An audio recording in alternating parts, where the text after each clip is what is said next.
So welcome to our Kidsman Zoom. Today's focus is on parenting and mental health, striving for unconditional love. And we have guest Andrew Gladstone-Highland with us today.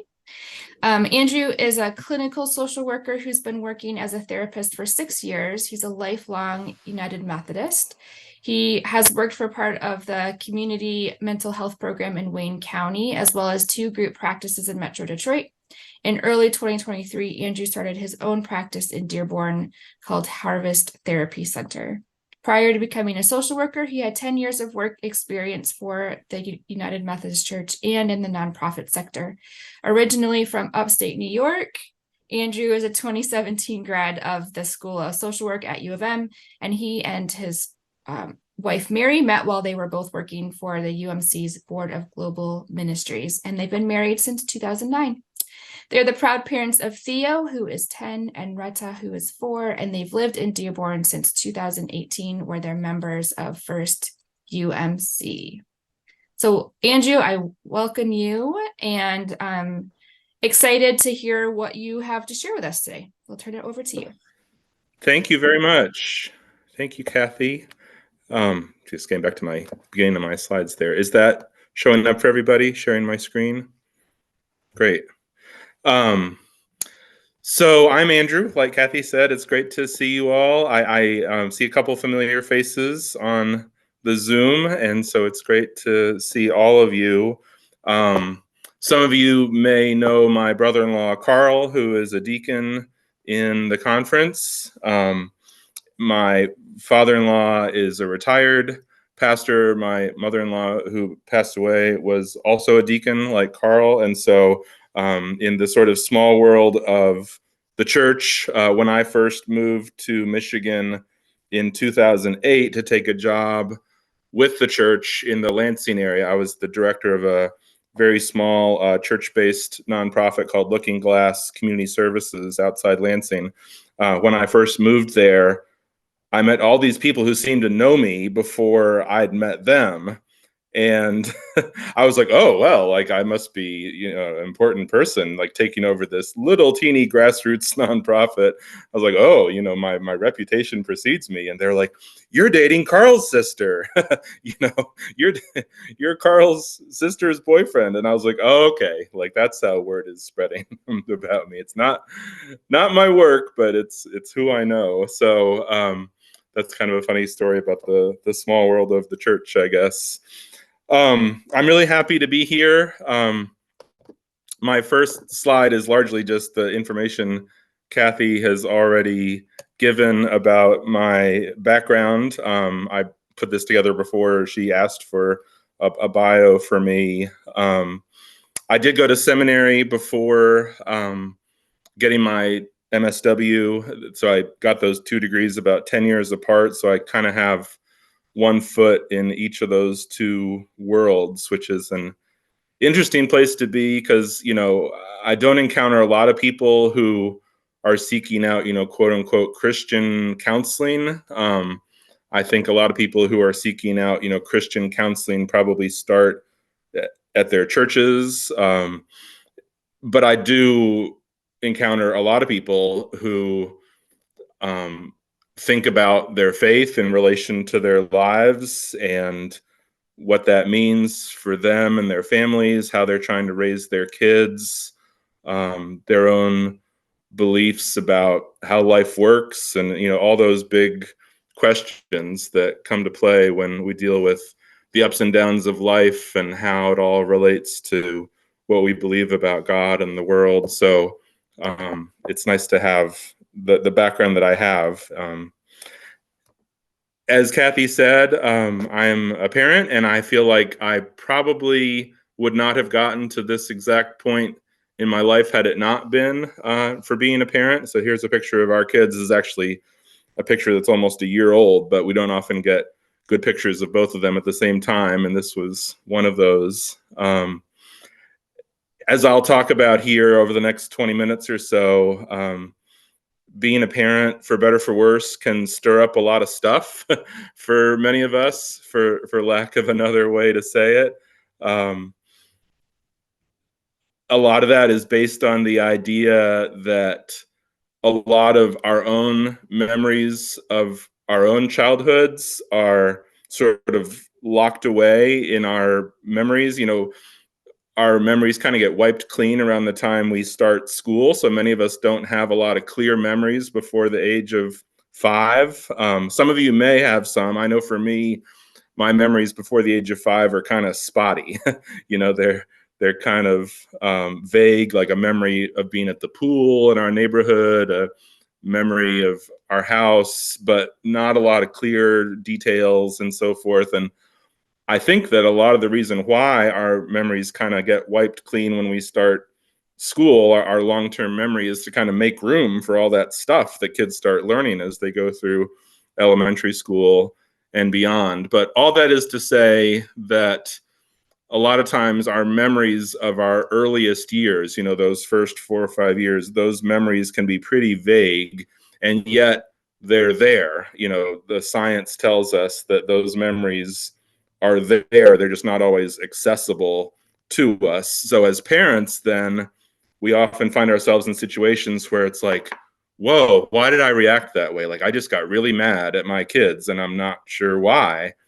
And my background would say that that probably touched a nerve. Whatever that situation was, touched a nerve that may have reminded you, obviously without you realizing it, of some similar situation in which one of your parents or another adult in your life when you were a little kid, one of your parents may have reacted in a strong way, maybe with a temper. It can also work the other way, thankfully. Sometimes I think we find in our better moments, we have more patience than we realized we might have. And it's like, whoa, how was I able to slow down and calm down and really be present for my kid and her struggles, because I was tired and I was hungry and like the deck was stacked against me. So how was I able to be there for my kid when she needed me? And the answer to that question may be similar, that though you may not remember it, when you were really upset as a kid, somebody was there for you, either a parent, grandparent, somebody was there to comfort you when it seemed like you didn't, deserve it, quote unquote, where it wasn't expected. And it was sort of like a surprisingly good outcome of a tough situation. So those things can work both ways, where sometimes we react worse than we thought we would or better than we thought we would, but that often has to do with those memories from the earliest parts of our lives. So all that's to say that being a parent myself, has been part of my own journey. There were moments. Our son is, 6 years older than our daughter, as Kathy said, and so especially in our first go round with young children, when Theo was a baby and a toddler, sometimes I found myself reacting pretty strongly, losing my temper, raising my voice, things like that, and I would say, where did that come from? That doesn't seem like me. Why did I lose my patience that way? And so that was another step of my journey towards doing what I do now. You know, Social work was something I had thought about starting in my early 20s, soon after college, but for a variety of reasons decided I wasn't ready for that. Didn't feel like I sort of had a handle on my own stuff the way I wanted to. But I think becoming a parent was sort of the last step towards me feeling like I had a better handle on my own history and my own stuff so that I could be in a position to help other people. So this next slide, just real quickly, is one of the people who helped me along the way. This was a therapist who I saw back in my early 20s when I was kind of going through some stuff. And so all this is to say that none of us kind of arrives at any kind of destination in life by ourselves. We've had help along the way, and I too have had help along the way. And I think a large part of why I hope that I can help people as a therapist myself is because I've been on the other side of the room. I've been on the other side of that equation in my life as well. I have more slides than we're going to have time for today. I know that you all wrap up around 10:45 or so, and so I'm going to try to finish talking with at least 10 minutes left. And so, this is often when I've used this kind of presentation in the past, it's often longer. And so I'm really just going to sort of give you all an appetizer, I think, of what this could be. But I really just wanted to sort of share some information and some resources, and then maybe whet your appetites for what what else is out there. So a lot of the work that I do as a male social worker, as a lot of you I think can imagine, working in the church, social work is perhaps not all that different from the church or from public schools, in that a lot of the professional people are women. Now, I realize that a lot of clergy in the church are men, but I've been around churches long enough to look at the staff lists and so forth, and often, the male pastor is the only male person at the church, besides maybe the custodian or something like that. So, social work, like education and like the church, is sort of a heavily female field. And so all that is to say that as a male social worker, a lot of parents say, oh, we'd like our son to work with a man. We think he'd relate to a man better than he might relate to a woman. Or, we've tried working with a female therapist in the past, but they just didn't click, or something like that. In a similar vein, I have a lot of adult clients who are men, many of whom came to me originally in my last job because they were the parents of kids who were seeing a therapist at the place where I worked at that time. And I think a lot of men, maybe feel more comfortable working with another man. So all that is to say that, my perspective is kind of influenced by all of that. And a lot of what I try to do in my work is kind of break down some of the toxic masculinity that people pick up, in our culture. A lot of the sort of macho, tough guy stuff that is out there, which isn't so conducive to, expressing your feelings and so forth. In a nutshell, a lot of what that comes down to, in terms of that more sort of toxic example of masculinity, is that a lot of men are taught to not really show feelings much at all. And if they show any feelings, it's anger. It all kind of goes through a funnel. Any sadness, any frustration, any fears, any worries, it all kind of goes through a funnel and comes out the other end as anger. And so so men are kind of taught, boys and men are kind of taught in our society, unfortunately, that either you don't want to show any emotion, just be kind of stoic, or it's okay to be angry. But that those are really the only two options. And so a lot of what I try to do with boys and men, both, all ages, is help them have access to the whole range of their feelings.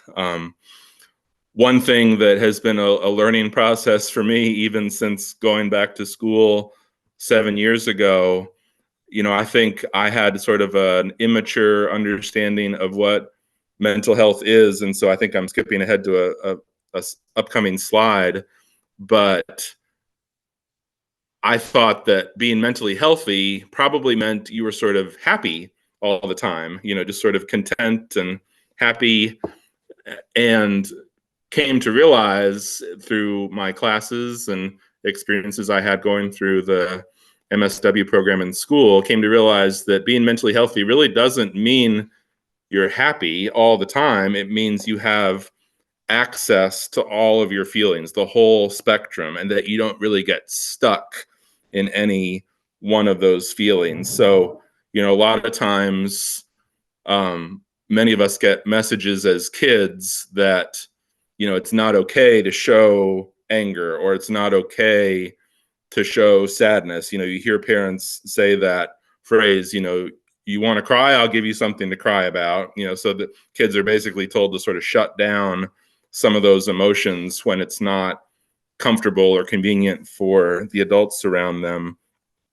And so what I think therapy tries to do is sort of open that back up and say, okay, I understand that as a kid, it wasn't safe for you to show certain emotions to your family, but now you're an adult, and let's try to do it in a way that feels comfortable and doesn't hurt anybody around you. One thing I tell people a lot who are dealing with anger management and things like that is that there's nothing at all wrong with anger. It's what you do with it that counts. There's nothing wrong with anger. Everybody gets angry. If you don't ever feel angry, there's probably something wrong. Everybody gets angry, but what people do with that anger is the key part. From toddlers and preschoolers all the way up to adults, what you do with your anger is the important thing. Um, so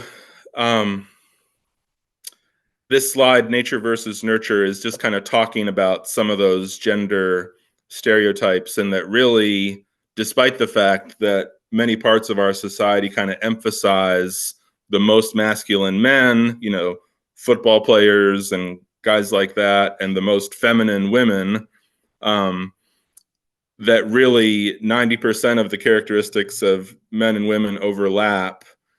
And we probably don't need to worry so much about, fitting into those categories that are sort of the extreme ends of the spectrum. I think this next slide I've kind of covered already, just basically saying that all of us come out of childhood with some kind of burden. I have a friend who says that just as parents save money for their kids' college educations, they should also probably save money for their kids' therapy. Just that, no parent does it perfectly. All kids are going to sort of have some kind of hang up, coming out of childhood and adolescence, but that people can also, it's not a sentence, it's not a punishment that you have to deal with for the rest of your life. You can work through that stuff in therapy or otherwise, and hopefully, become the best version of yourself that you can be, the best version of yourself as a spouse, as a parent. So, when I say here in the slide an example from my previous job, part of what I'm talking about here in sort of a more extreme version, when I was working in the community mental health system, as a lot of you may know, community mental health is largely, people who have Medicaid as their insurance coverage. And so a lot of the people that I worked with who were on Medicaid, many of them had finished high school, but maybe not gone beyond high school. So, these are people who are often, young parents in their 20s, but they would say these remarkable things to me in working with their families, things like, my dad hit us when we were kids. He would get mad and he would hit us, but I don't think that really helped. And I don't think I want to do that with my own kids. And I would just sort of, pick my jaw up off the floor when they said things like that, because that's a pretty incredible insight. Now, as a lot of you probably understand, having that insight, on a sort of intellectual level, and being able to follow through with those intentions, in your day-to-day life, those are two very different things. It can be it can be easy to say, well, I don't want to do what my parents did because I know that it was hurtful. I want to do something different. It can be easy to say that. It can be much harder to actually live that. But that's kind of the kind of thing I'm talking about in terms of realizing some of our own history and how we want to change going forward. I think I've already covered this in talking about men. I'm sure, like I said, I work with a lot of boys and men, so I apologize if that's kind of the lens that I have. I'm sure someone who has more expertise working with girls and women would have some similar but different things to say about, you know, a lot of the feelings that girls may be discouraged from showing versus other feelings that girls and women are encouraged to show. And maybe we can get to some of that at the end of our time here when we open it up for questions and conversation and so forth. But the main point is, I think regardless of gender, many times people are taught either directly or indirectly growing up that it's okay to show certain feelings and it's not okay to show other feelings. Another sort of example of this, I've laughed about this over the years. You know, now that I've been happily married for a few years, I can look back on my years of dating in my 20s and kind of laugh about some of the drama of it. But one of the things that was frustrating for me at the time when I was a single person in my 20s, you know, dating, was that every time I would go through a breakup, I would, you know, talk to my parents about it. I'm an only child, and so my parents, you know, and my parents and I were always close, but they were not great at talking about breakups. They were not great at that. My dad especially had about a 24-hour window of tolerance for hearing about my latest breakup. You know, so he would say, well, you know, it's at some point after, you know, the first conversation or the first two conversations, he would say, well, you know, you just got to move on. You know, there's other people out there, other fish in the sea, all that stuff. You know, you're not going to gain anything by, you know, staying upset about this. And so I just remember that feeling that I think a lot of us can probably relate to, where it's just sort of like you're left with this lump in your throat or something. Like there's more you want to say, there's you have more feelings to talk about, and yet there's sometimes not a great outlet for that. And so that's just another example of, like, you know, on the one hand, many of us are encouraged to show our emotions, and yet I think because of, and I think I knew at the time, even in my 20s, that this was not about me, this was about my dad. This is about how comfortable my dad was in talking about breakups and so forth. It wasn't about me. And yet that didn't really help in the moment when I, you know, was feeling heartbroken or whatever and wanted to talk more. It didn't really help to know that, okay, this is about my dad's comfort and not about me. But that's just another example of how I think a lot of us are taught, again, implicitly or explicitly, that our emotions need to be expressed in such a way to keep other people around us comfortable.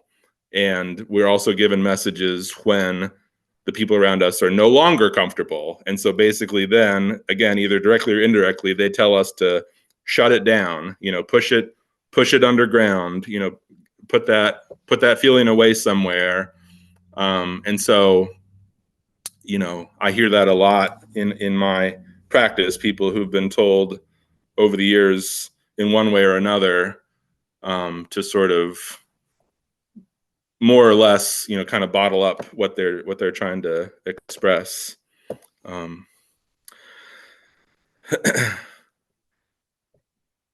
So again, I kind of got ahead of myself a few minutes ago with this next slide.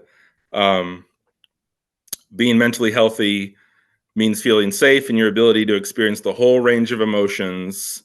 Again, you know, as long as you're not hurting yourself or anyone else.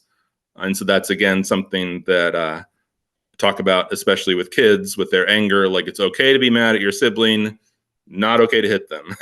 okay to be mad at your parent, not okay to hit them, that kind of thing.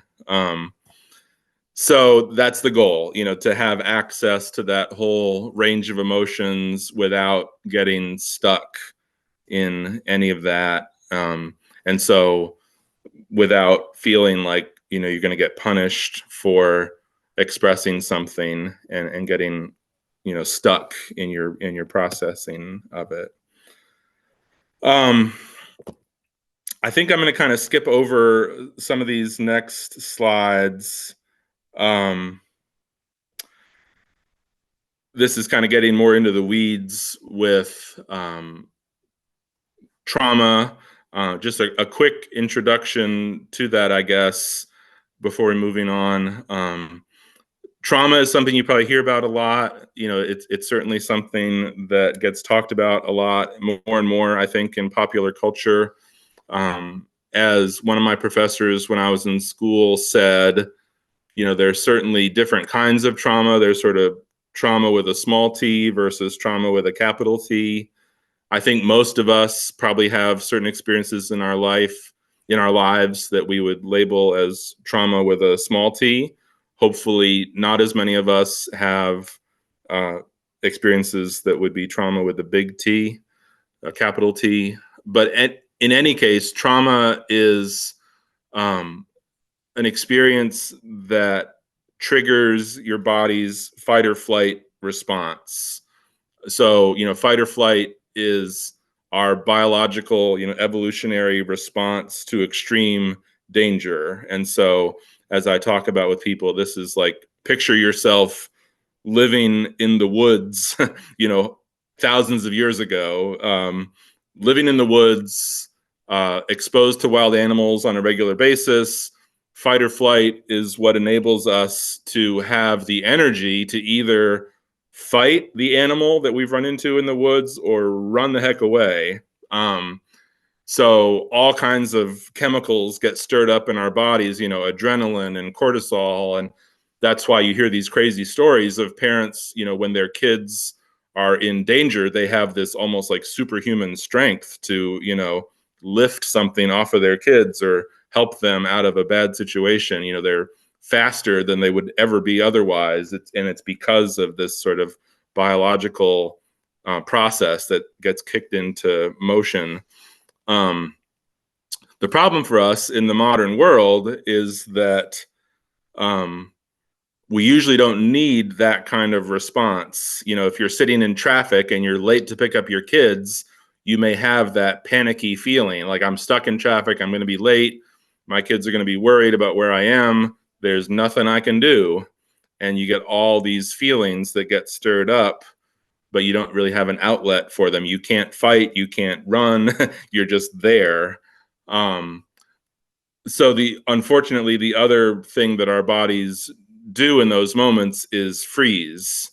And so that's the other response to trauma, is to freeze, and to feel sort of paralyzed by fear, like you can't move, you can't react, you can't talk, you can't even think straight. You're just sort of frozen in that moment. And so it's, as this author, Bruce Perry, who's a scientist, says,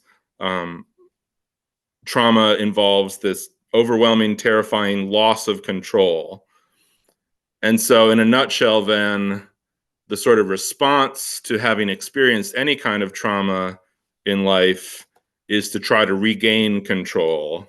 And that, as I'm sure you can imagine, is a hard thing to do. It's hard to have control over a lot of things in our lives, and it can be very frustrating to want to get that control and have it be sort of out of reach, constantly out of reach for us. And so a lot of anxiety it can be based on that feeling of wanting to control your environments to keep yourself safe. As a lot of people talk about, our worries often have good intentions. The worried, anxious part of our brains is trying to keep us safe, trying to control our environment, trying to control everything around us. And yet, I'm only one person out of billions in the world, and there's so many things, almost everything, that is beyond my own control. And so that can be a very frustrating experience. And yet that desire for control is a pretty universal response to experiencing something traumatic. I want to wrap up here, so I'm going to kind of skip ahead. Like I said, this is kind of based on a longer presentation that I've done in other contexts. I tried to kind of condense it down for today, but it's hard to do. So I'm going to kind of skip ahead so that we can have time for some questions and so forth here at the end.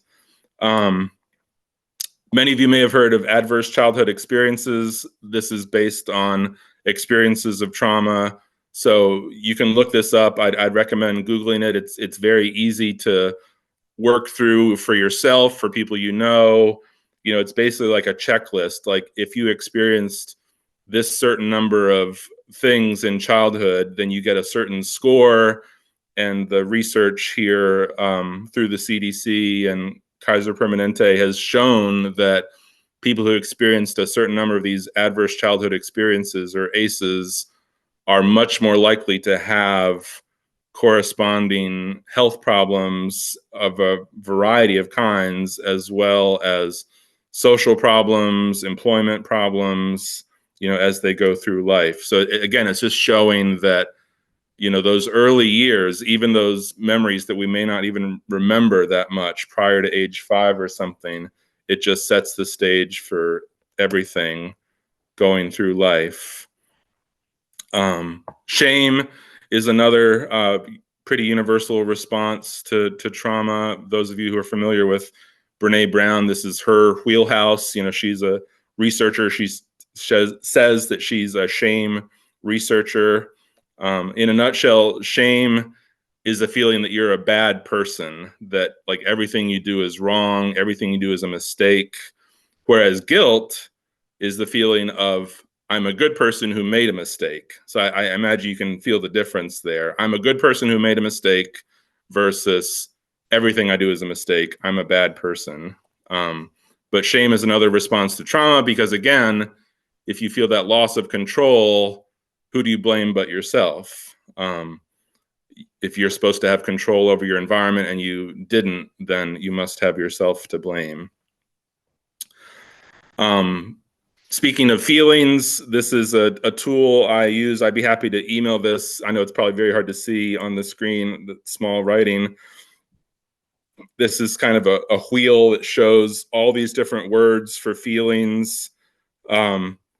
It's based on, or rather, the movie Inside Out was based on some of this kind of research that disgust, fear, joy, sadness, and anger are kind of the 5 primary emotions. And then going back to the wheel, you know, so disgust and all the other 4 characters would be at the center of the wheel, and then moving out from there, all these other words to use to talk about our feelings. So again, having access to all those feelings, being able to use all of them, you know, that's kind of what the movie Inside Out is all about, you know, being able to recognize what each of those feelings can bring to the table to help you as you go through life. So being a parent is all about trying to help our kids feel safe in the world, feeling like they can trust other people, that people will be able to help if they need help, people will be there to support them, no matter what. Conditional love versus unconditional love. As much as possible, we want our kids and the kids in our churches, you know, all the kids we come into contact with, we want them to have that experience of unconditional love. And the research shows that all it really takes is one person to be able to impart that experience of unconditional love. It doesn't have to be a parent. It can be a grandparent, an aunt or uncle, another relative. It can be a teacher, a coach. But that a kid needs at least one person to have that experience of unconditional love and acceptance, to be able to ask for help, to be able to explore the world around them, to be able to accept all of their feelings without trying to fight off those feelings, or without getting mad at themselves for having those feelings, to, be able to truly be themselves, not trying to please other people, not trying to rebel against the adults around them, but, just being themselves. So as I've been saying, it just takes one person. Hopefully it is a parent for a kid, because then they have 24/7 access to that person, but it doesn't have to be a parent. I love this quote. This is one of my professors from U of M. All change happens through relationships. What is harmed in relationship is also healed in relationships. So it's never too late to start this process. And as Marian Wright Edelman, the president of the Children's Defense Fund, says, children must have at least one person who believes in them. It could be you. And so I know all of you, I understand, in your roles, in your churches, in your congregations, and in your communities, all of you have a lot of contact with kids and families, and maybe it is you for some of these kids, or you can help the parents and guardians to be the best versions of themselves in working with the kids around them. This is some of the resources I've used, and then I put my contact information here at the end, but I won't stay on this slide because I also have a QR code which can take you to all my contact information.